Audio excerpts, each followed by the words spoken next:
Alejandro Zaera-Polo has worked at UMass in Rotterdam before establishing Foreign Office Architects in 1993 and later AZPML in 2011.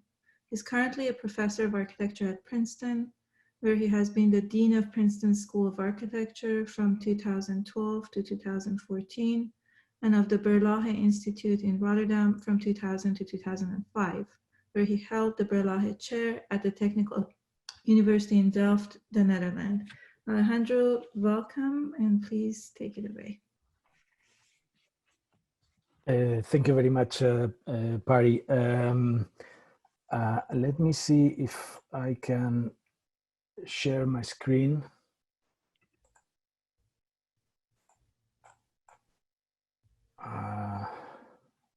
Just a second.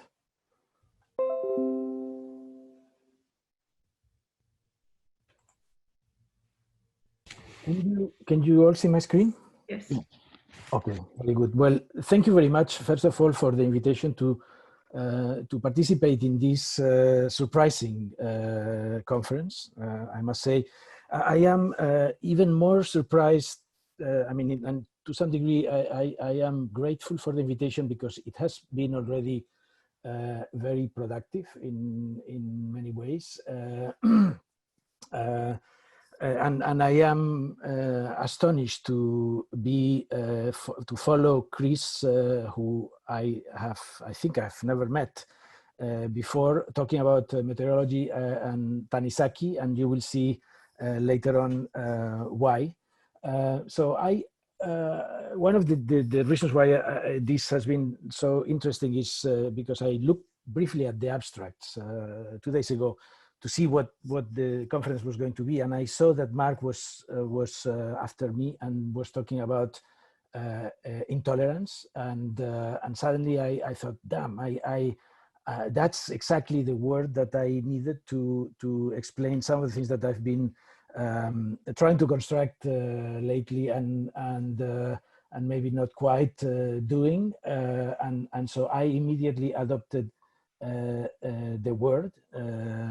And that's I'm in debt with Mark for this, and I think that the idea of pairing the exactitude with the question of tolerance is really fantastic.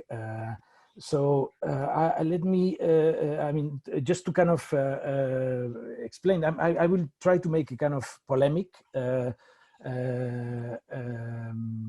about the possibility or maybe the necessity at this particular time in history to develop new forms of intolerance. And so the opportunity is obviously put forward by the fact that we are now living through pandemic, and in some ways that pandemic has made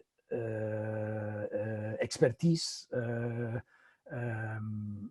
suddenly more relevant than it used to be, perhaps, or it is to some degree in some circles or some cases. And I think obviously it also relates to something that is very much part of the ethos of architects. I don't know any good architect who is not interested in reducing tolerances, but maybe there are. I think that the idea of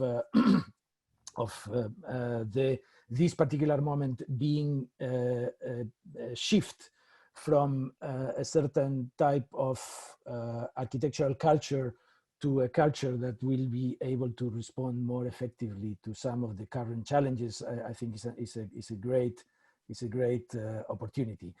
So I would like to start with a citation that I've been using a lot recently to illustrate the polemic of perhaps the need to engage in these new forms of intolerance in the age of the post-truth. And as Daniel Dennett, who is an unapologetically Darwinian philosopher, he was called a Darwinian fundamentalist by Stephen Jay Gould, mentions, it is this perhaps this postmodern relativism, which is very much entrenched in many of the architectural cultures, perhaps that has been one of the factors that has enabled the post-truth world. And I think as architects, we probably have been major accomplices in its development. So as a result of this development, obviously there is a new world that we live in which the respect for diversity and interpretation and opinion has led to a kind of anything goes. And I think at this particular time is more important than ever that we retrieve a certain belief in truth beyond interpretation and conversationalism, and perhaps to be a little bit respectful of certain positions that I believe should not be any longer tolerated. So I'm taking here an attitude that is perhaps reminiscent of this Jacobin attitude, which also fed the modernism and hygienists and reformists and other sort of authoritarian and intolerant people. But I think that unless we develop a certain level of intolerance, we will keep falling into the places where we are now, which is a place where lying is entirely legitimate, where one can buy virtual constituencies,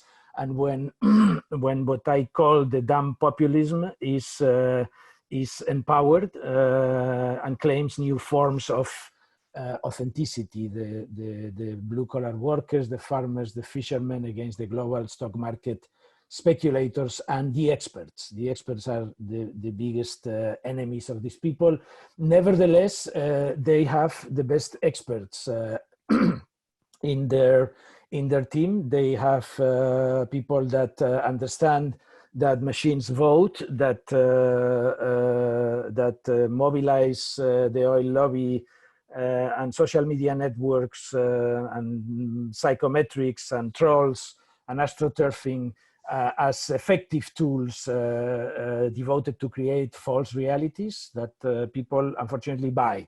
And I think that they are, these other people that I would call the scientific populists, are actually very smart and perhaps the first post-human politicians that have realized that machines vote. So these people are experts on data and opinion that can predict with incredible precision markets and feelings of populations.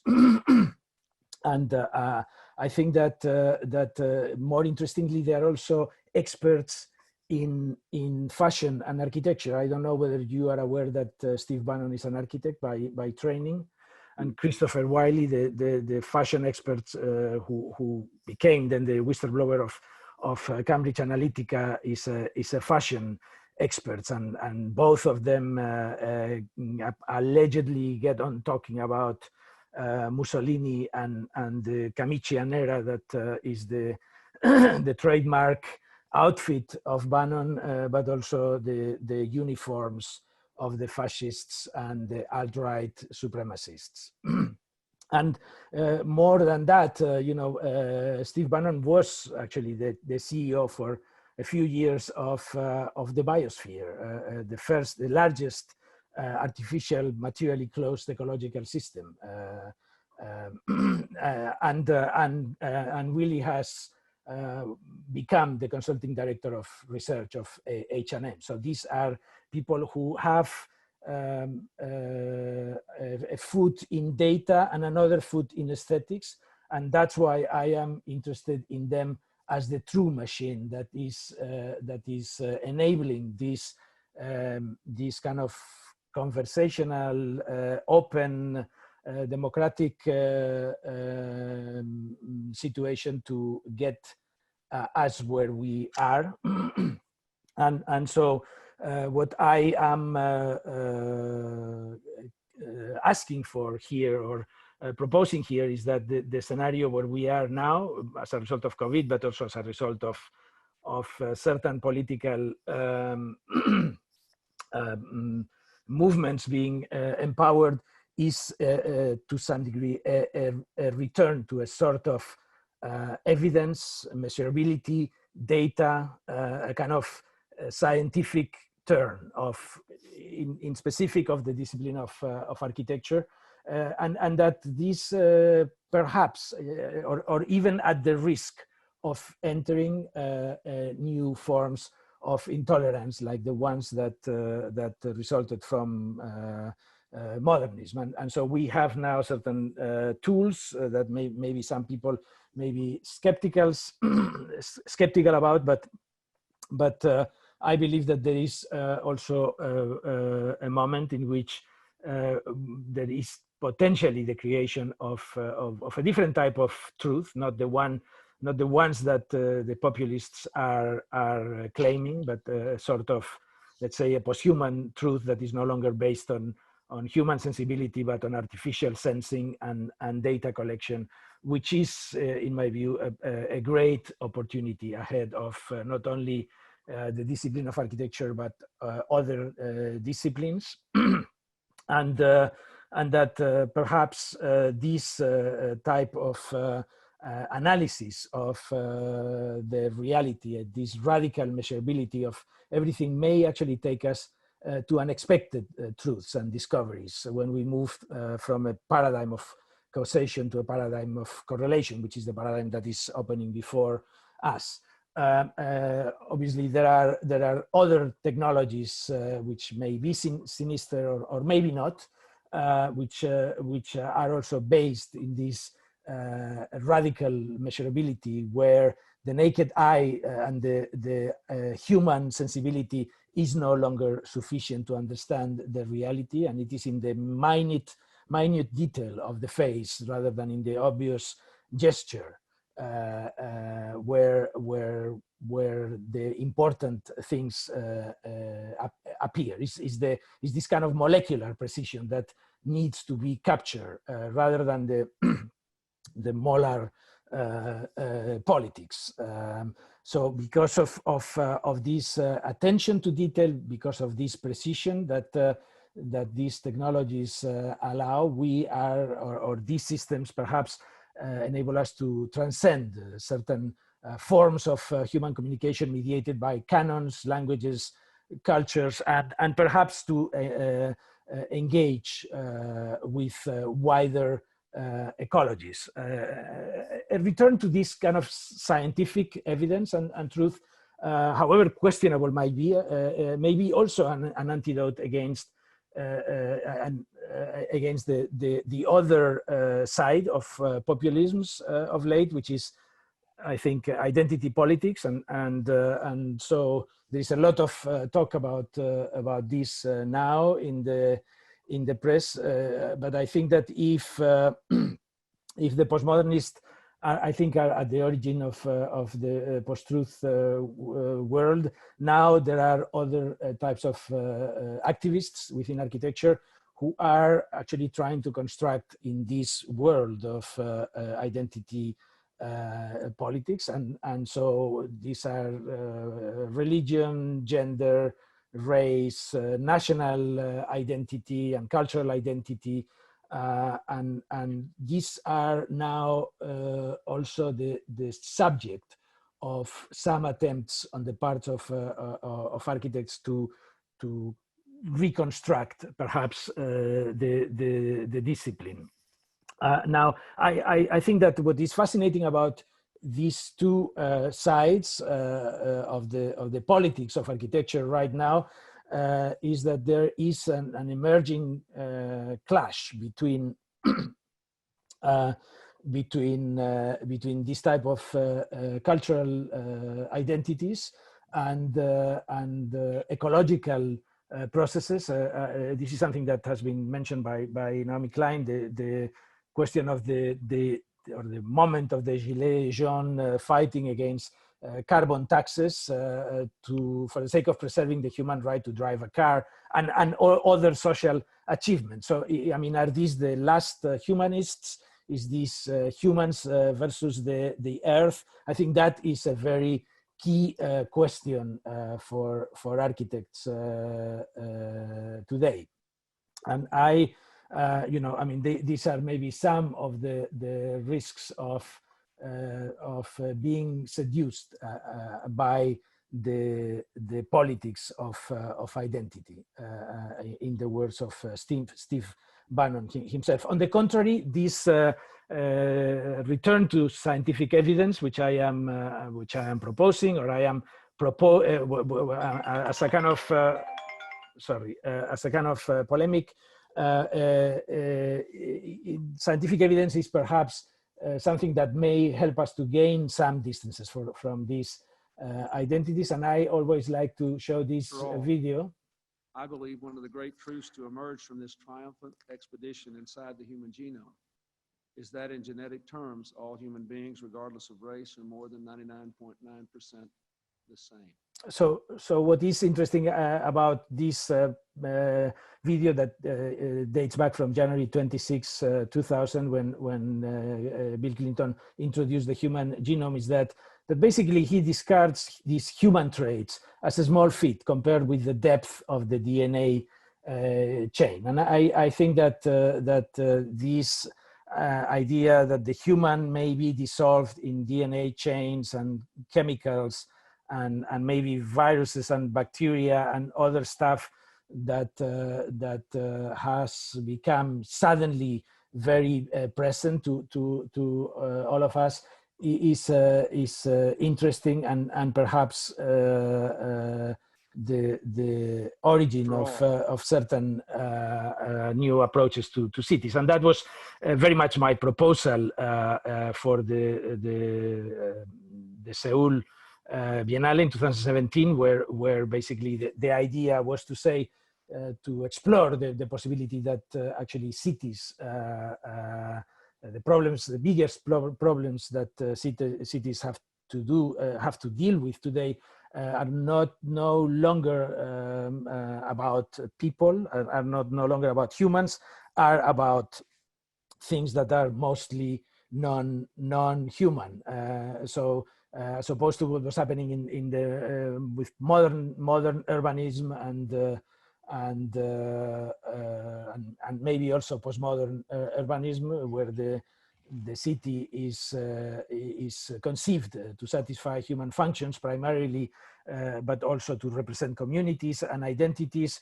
Maybe we need to start looking at other concerns that have to do with the ecological concerns of the late and the rise of intelligent machines, etc., etc. So it may be that the city needs to address this posthuman stage now, and and we need to do that with precision. This is also something that I try to investigate in the book that is now about to be published on the envelope, in which where the intuition was that it is actually building physics, where very interesting political concerns outside the molar regimes of the politics of identity and representation could be found. So you know, gravity and thermodynamics cannot be socially constructed, and I was particularly interested in those details of the envelope, and that was basically the big epiphany that inspired this project. Was the realization that you know, looking at a number of mock-ups and details of buildings and the buildings themselves, it was obvious that the details were far more interesting than the buildings. So again, the molecular scale is much more important, much more, that's probably because the molecular scale is much more important than this, the scale of the style and the gesture in which architects have been educated to operate. This is the way in which we used to draw facades with parallel lines in the form of mullions, but actually inside of these mullions and these details and these precise instructions, we can see a whole world that contains the most politically charged issues today, which are air, water, energy, biomass, through coal bridges, drainage channels, thermal barriers, mechanical fixings, air leakage gaps, waterproofing seals, and so on. So that is basically the precision and the measurable precision in which I think that we need to start thinking a little bit more now. Like in facial recognition technologies, that measurability and the matrix are crucial in when we are dealing with building physics. And we are moving away, and I promise that this was not prepared, and I didn't speak to Chris about this before, but in some ways, the world that I see emerging is actually a world that is anti-phenomenal. It's not so relevant. How do we feel, or you know, the act of sitting there watching things evolve. We need to act. We need to change things. And you know, Hilbersheimer, however maybe intolerant he was designing cities, I think that managed to set out certain principles that were able to effectively organize cities, whether we recognize them or not. The other, I think, enemy, and not Kenneth Frampton, because Kenneth Frampton is a friend, but I think that the whole idea of the poetics of construction and so on and so forth, the tectonic approach to architecture is something that I believe is now, it was very important when this book was written, is going to disappear in the wake of simulation software and other tools, thermal cameras and other tools that we have now, and that enable us to look at the environment in an entirely different way. So when I talk about intolerance, I think, or new intolerances that I believe we need to start developing, I believe that buildings with extraordinary amounts of steel or concrete perhaps should not be designed any longer. The same way that creationists and climate change deniers should be dismissed from serious conversations, and buildings that emit greenhouse gases should also not be tolerated. So I'm kind of now proposing a return to the famous Buckminster Fuller question: do you know how heavy is your building? But maybe we need to set up a whole series of relevant questions, such as, do you know what your envelope ratio is, or what the average U value of your building envelope is, or what is the energy consumption rate of your building, or what is the live load capacity of your slabs, or the bioproductive rate of your vegetated skin, or the levels of pollution in your street. So I think that at this point, COVID-19, I think, has returned us to some brutal realities that may also include the exposure of our private life online for the sake of collective security. And I don't think that we can remain oblivious of the problems of this situation and their potential impact in architecture. I would like now to start showing some work that, funnily enough, Chris was talking about meteorology. I was really surprised to see that I was talking after somebody talking about meteorology, because one of the things that we do in the office now is to try to measure the climate, measure the environment. This is a project that is actually more a project of my partner, Maider Yaguno, who is an architect, but is also a climate scientist specialized in or exploring work between meteorology and urbanism.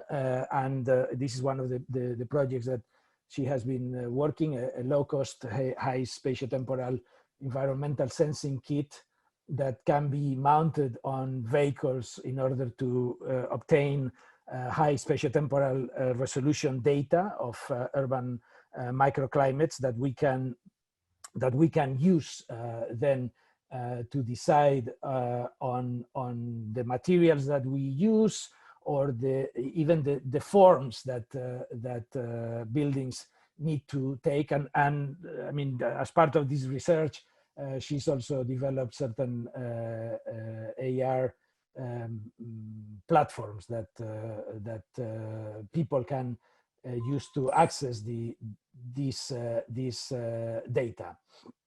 And so going on, and I would like to maybe move to the next step in this kind of polemic, which is the polemic that has to do more. So this, after talking about radical measurability and the importance of developing that radical measurability of architecture, I would like to make a kind of slightly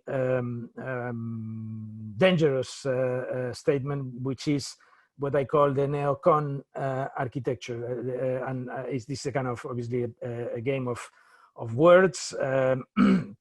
But if the neoliberals associated the progressive in architecture and other disciplines to the avant-garde, to the extravagant and the excessive, we are now in an age in which the exhaustion of natural resources, pollution and global warming have become a global concern. Conservation of energy, of biodiversity, of the urban fabric, of the environment has become an increasingly public concern which far exceeds the conservation of cultural values, which architects embraced some time ago and is now generally accepted by the public.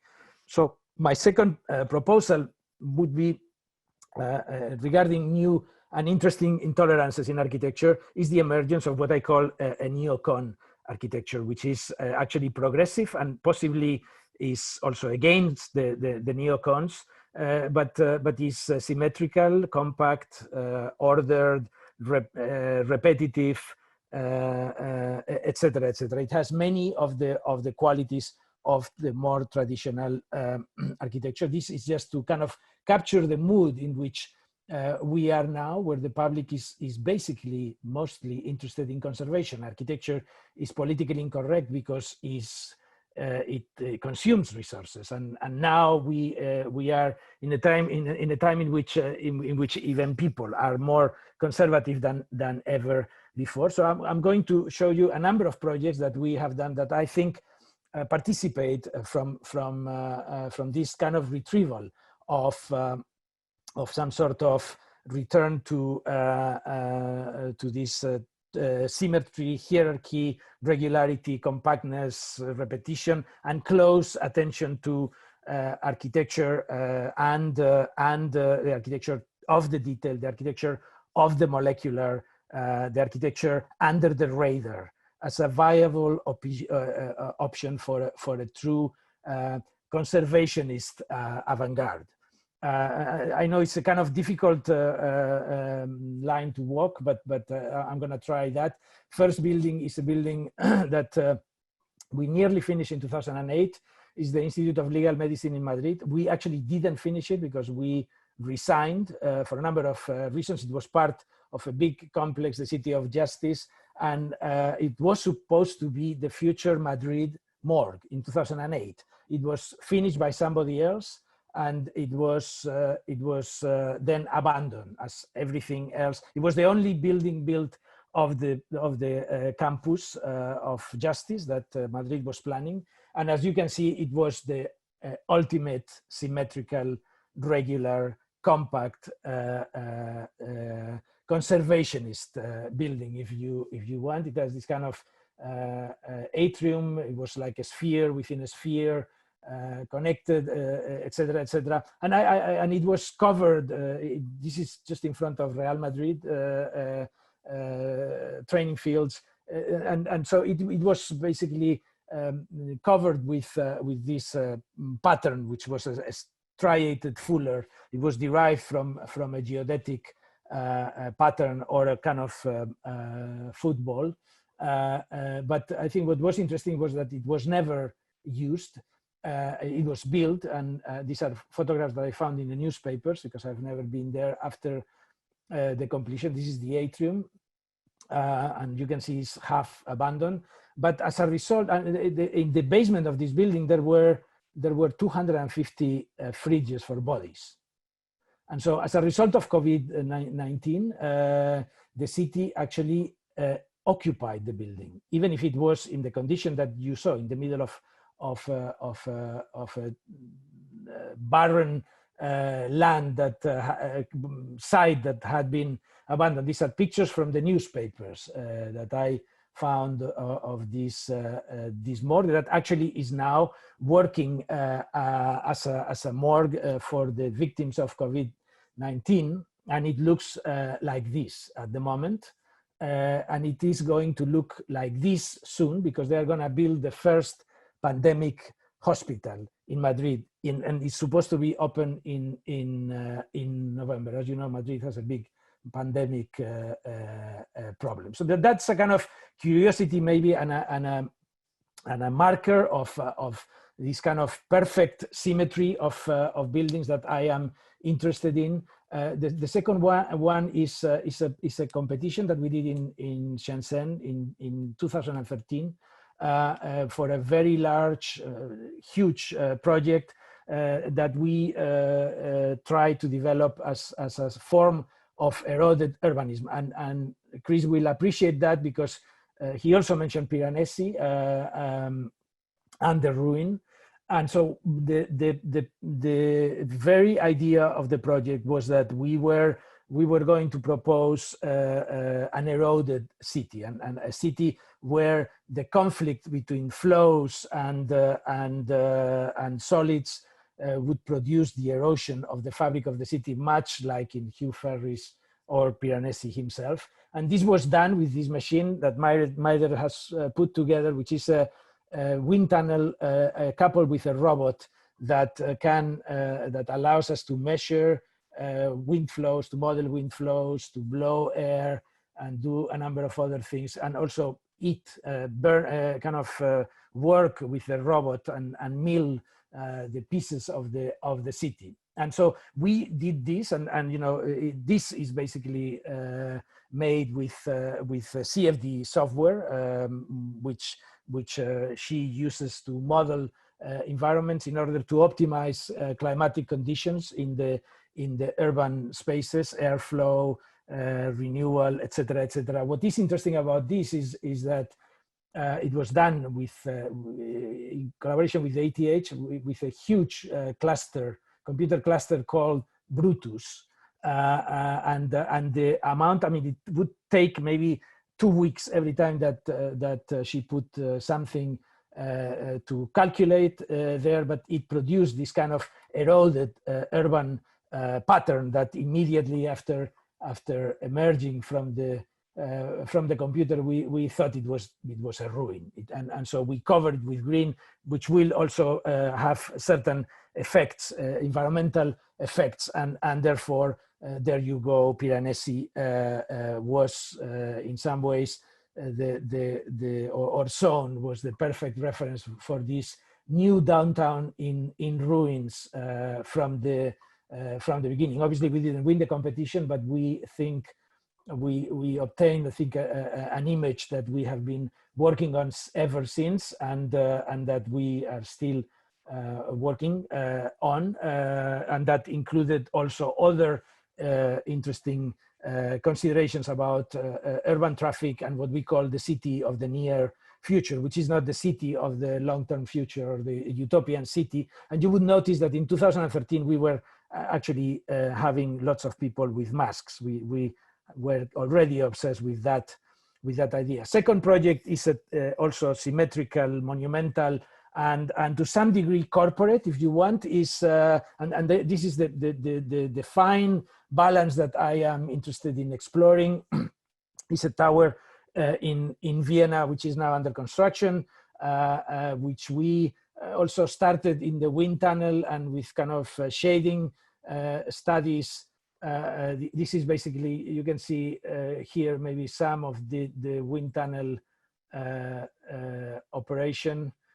But I mean, it's boring. If you don't understand how eddies work, maybe it's better if we move forward. But this is how the robot blows air and measures sometimes, and sometimes works on the project. And out of this, MITRE gets this data, and this data says that certain options of the tower are better than others. This is the one that worked best, and it has the shape of an airfoil, and we like that because this was the headquarters of the Austrian air controllers.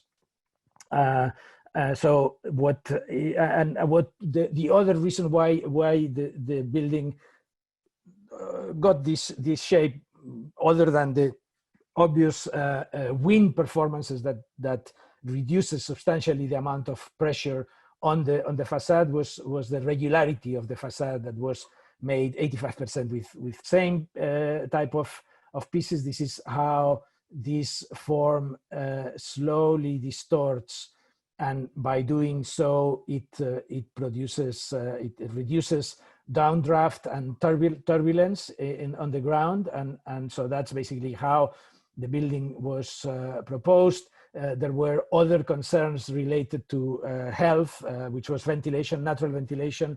And after the competition, we decided to introduce the natural ventilation in the mullions of the tower themselves. So the mullions would open and ventilate like this is the way in which you open the window very high up in a tower. That was the device that unfortunately we didn't manage to impose on the project. So we were imposed some other window opener that had to do more with opening a window in a chalet in the Alps. I mean, that was the kind of dumb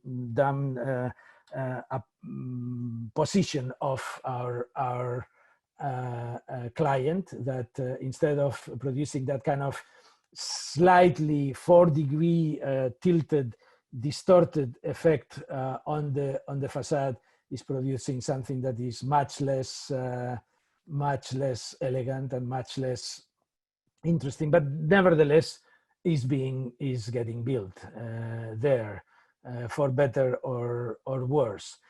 Next project is the headquarters of the Locarno Film Festival in Switzerland, which we completed in 2017. And I think what is maybe interesting about this project is that it brings another form of conservatism, which is to literally preserve buildings. We won this competition because we were the only competitors that actually didn't touch the old envelope of the building, and we simply located the facilities in this former school in Locarno inside of the building without removing the facade, and we simply put. I mean, this is basically the courtyard, and the things that we did is self-explanatory. But what was interesting about this project that relates also to that idea of the molecular as our interest, the detail, as opposed to the gesture, is that this was the competition image, and so we proposed to crown the building with this ingot of golden leopard texture, because the golden leopard is the prize of the Locarno Film Festival.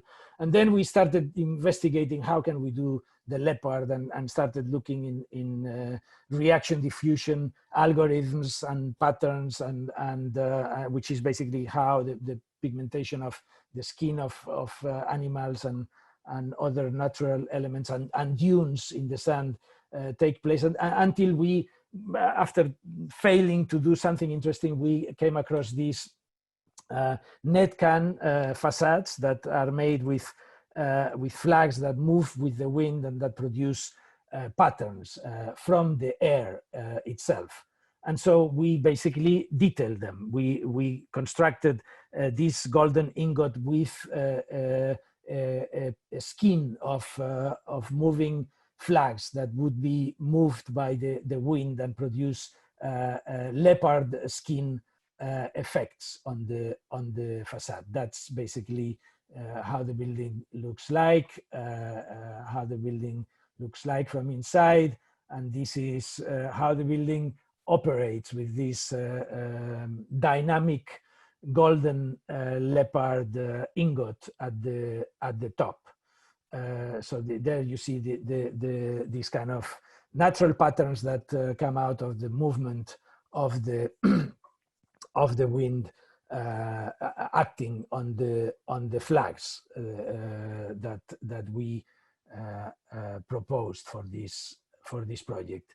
I think this is the last project, is the Fundación Cerezales in Spain, a project that we finished also in 2017, which is a kind of ethno-cultural foundation for rural culture, and it's in the middle of nowhere in Spain, and is also, as you can see, a perfectly symmetrical plan with a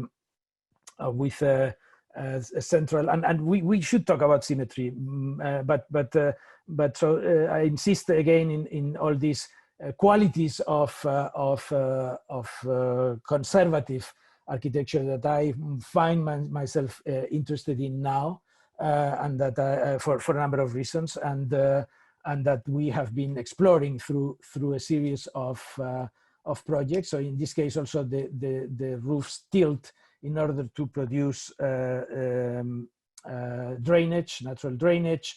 The building is entirely made in timber, so it's a carbon trap. Even the insulation is sawdust, and contains this state-of-the-art facility, geothermal facility that looks fantastic and is obviously invisible. Again, this idea of the under the radar of the things that happen in buildings that maybe nobody has, a kind of phase change storage facility, and you know is good for. It contains also cows and horses and dogs and animals, because it's about the rural, other than having an auditorium, and it's good for people, it's good for artists, and it kind of fits in a very comfortable way in this rural landscape. And this is something that for me was very surprising to see after we finished the project. This is kind of a little experiment, just kind of, we think that also the return to nature is something that we are exploring through buildings. But I wanted to kind of finish in this project because I know that Mark is going to talk about Waxman, and I am a Waxman freak. And I mean, this was a project that we did for an oil company in Spain who wanted to review their whole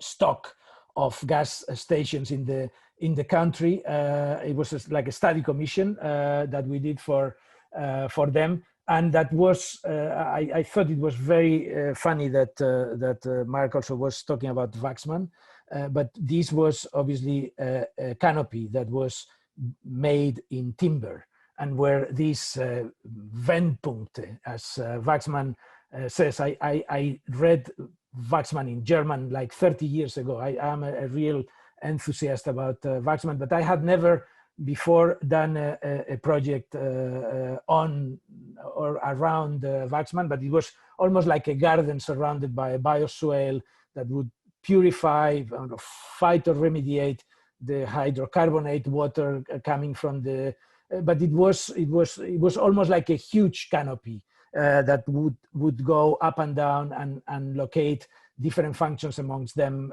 you know, Amazon lockers, and I mean, using the real estate of this company as a location, as a privileged location for the location of, for example, Amazon lockers or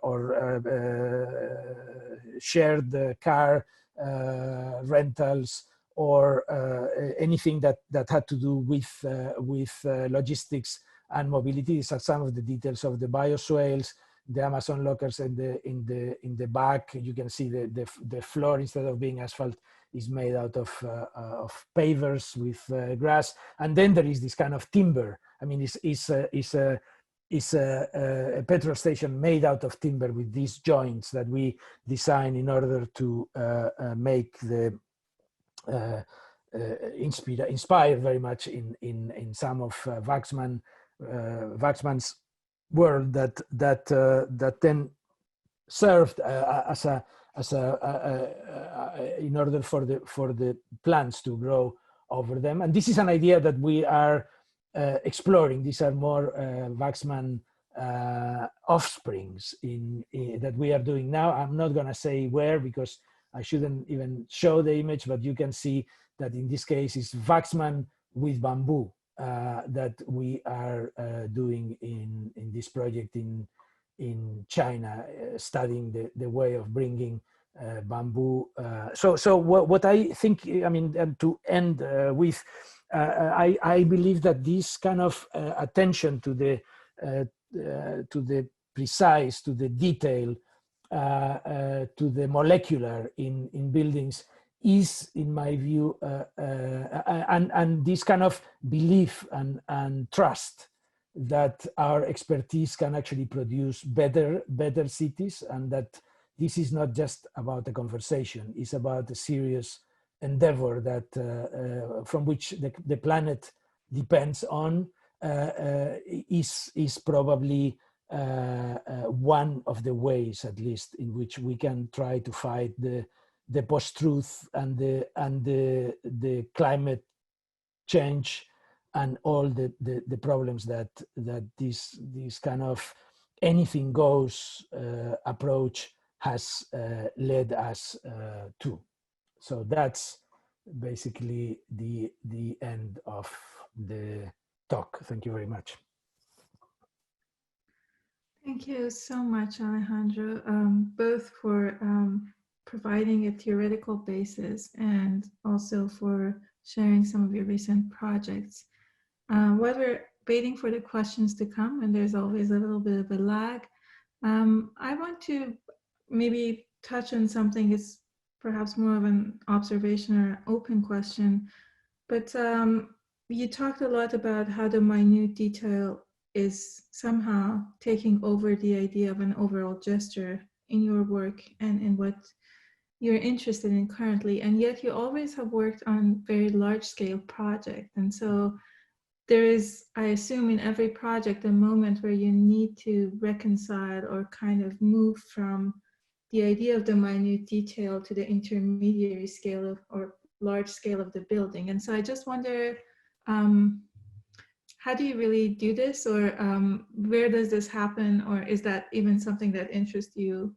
So it's an open question, but it's just one that also emerges as you present your work through that lens. Yeah, I mean, I think it's very true what you are saying, and if I tell you, for example, this project is a fairly large project. It's about 30,000 square meter building, and we still to this day do not have a precise idea of how does it look from outside. So it's based on this kind of bamboo detail, and you know, if the project continues, which we don't know yet whether it will or it won't, it will adjust. It will change its shape to adjust to the project. It's not as if we have a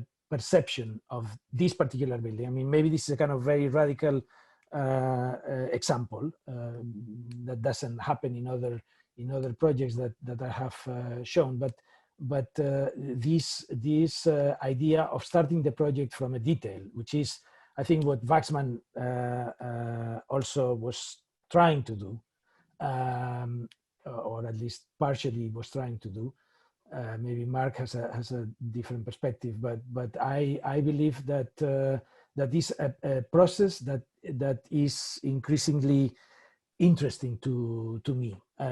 So instead of drawing the gesture, drawing the face of the building first, and then go down to see how you can build it, start from the ecology of the building, because I think in the material ecologies of the buildings, that this is something probably that was very present in the work of the envelope. The idea that thermal transfer, water leakage, transparency ratios are in some ways more relevant than the gesture, or at least in ecological terms are much more relevant. Whether they are understood by people or not, that's a different matter. And I think that's the key, the core of the question. Architecture has become a vehicle for the representation of identities, and I think that at this very moment there are things, there are tasks for architecture that are far more important than representing identities, like, for example, reducing carbon emissions, or reducing consumption, or etc., etc. Things that have to do with the ecological implications of buildings that transcend these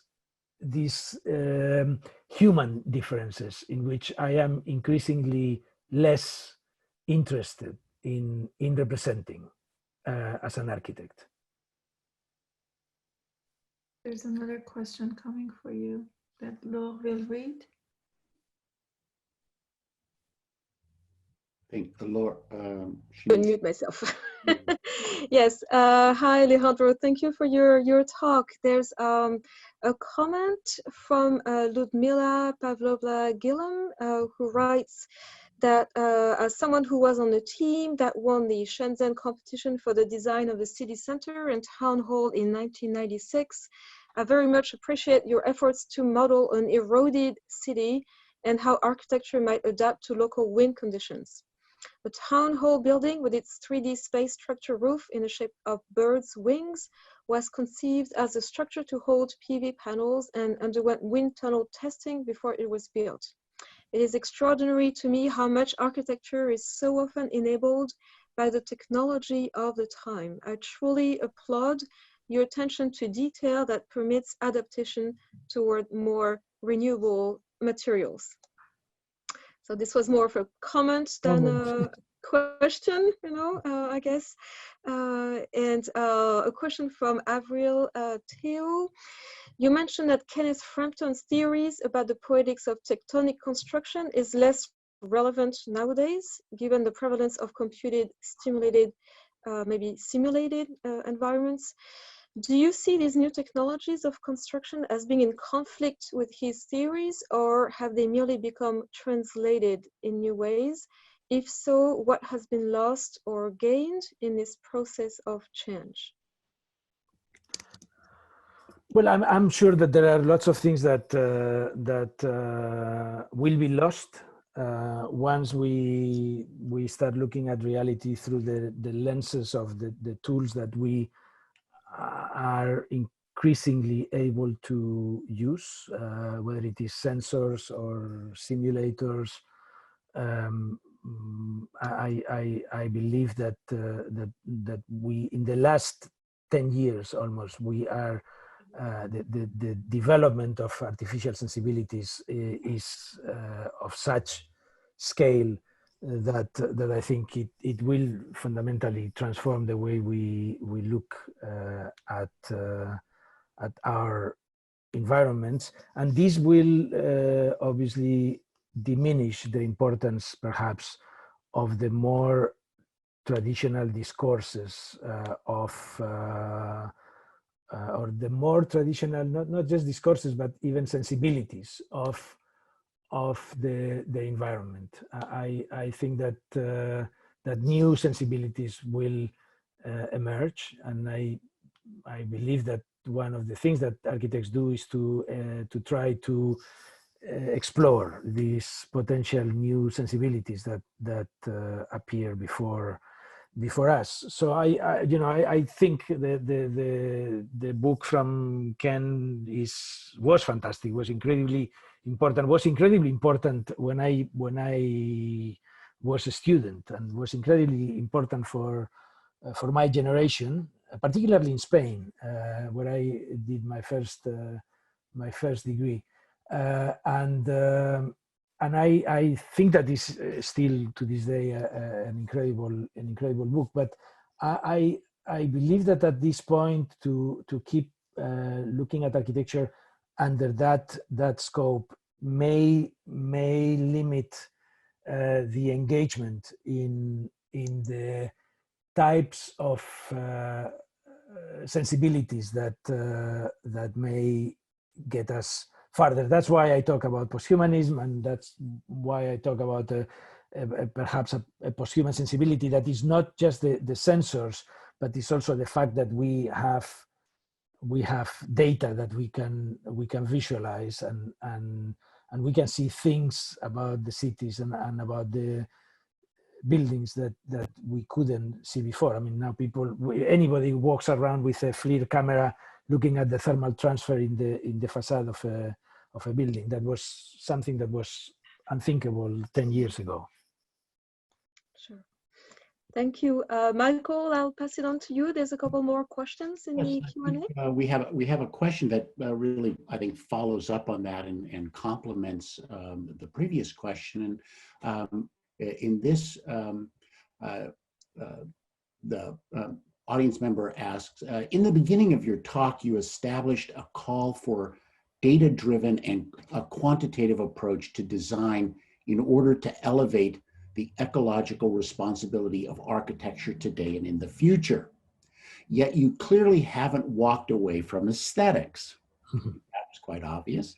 The artfully draped foliage in the rendering on the screen shows us that.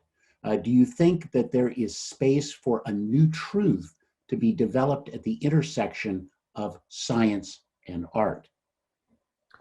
By all means, I think that in no way I eschew my responsibilities as an aesthetic agent, and in fact I always say that maybe the most important thing that architects can do for the earth is to convince the public, as we have done successively through history, that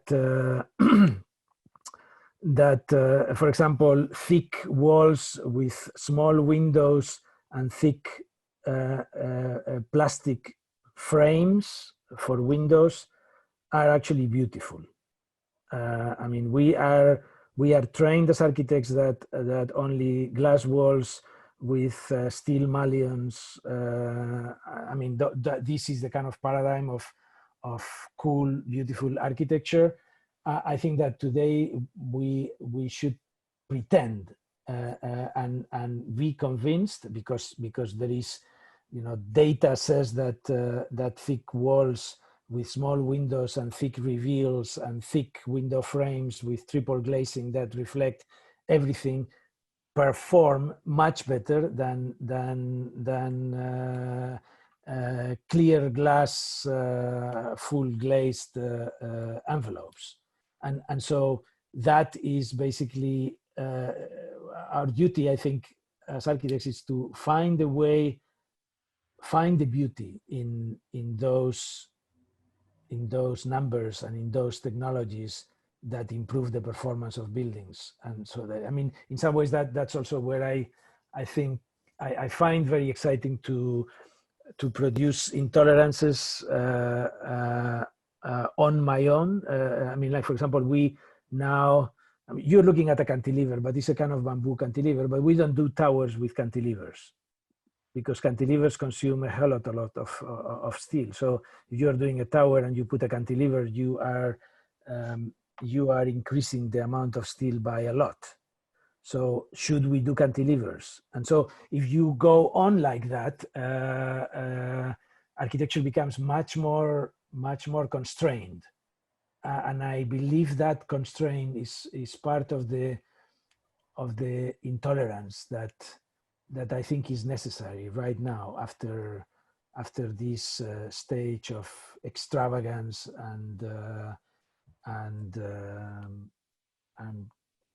madness in which you can pour tons of concrete and use tons of steel to do cantilevered building. So that I think this is the challenge, and it is on us. I mean, if we are not able to take that challenge. By the way, this cantilever is actually casting shadow on the facade, so it's not there by chance. There is a certain balance of why it's a kind of lightweight cantilever. It doesn't have live loads on top, etc., etc. So every I believe that there is a necessity to start explaining the buildings like that, without renouncing to try to find their beauty or their resonance with aesthetics. I mean, in Shenzhen, this kind of moment in which we suddenly go back to Piranesi and make a city that looks like a ruin instead of a shiny Chinese downtown. That I think those are the moments that I am interested in, and where I think interesting forms of architecture can emerge. Can I just jump in and ask? And so what does one do with all of the buildings, all of the millions of buildings with cantilevers and with sleek glass walls and thin mullions? Should we be intolerant of them? No. I mean, you know why you cannot be intolerant? Because they are built already. So their embodied energy is there. You may be able to retrofit some of them, but I mean, you cannot do anything about them. But you can do some things, like for example, the Locarno project is very much a retrofit inside. I mean, it's quite a brutal retrofit because we are putting large projection rooms inside of a structure that was not conceived for that. But there is a massive overhaul of the walls in terms of thermal performance and ventilation and a number of other things. Obviously, it doesn't make sense to demolish anything. I think one of the things that we should have learned from the failures of modernism, which there were obviously failures too, is that the idea that cities can be radically transformed from scratch is crazy because it just consumes too many resources. I think that the idea that the city is something that grows, that becomes completed over time and gets updated, is for me a much more interesting one. Thank you.